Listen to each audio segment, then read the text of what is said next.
அருள்மிகு பாடலீஸ்வரர் திருக்கோவிலில் ஆனி மாத புதன்கிழமை பிரதோஷ விழாவை முன்னிட்டு நந்தீஸ்வரி தேவிக்கும் அருள்மிகு பாடலீஸ்வரர் சுவாமிக்கும் பால், தேன், பழங்கள், சந்தனம், மஞ்சள், பால், தயிர், இளநீர் உள்ளிட்ட பல்வேறு திரவியங்களால் அபிஷேகம் செய்யப்பட்டது.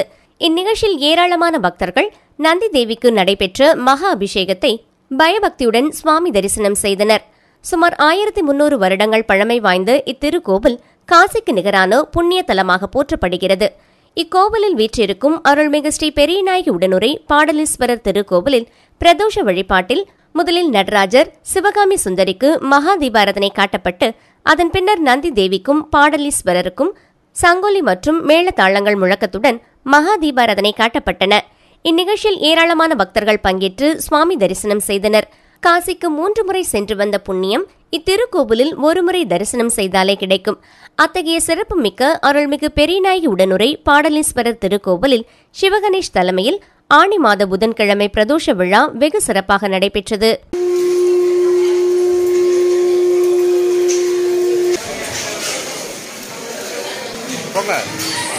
எல்லாரும்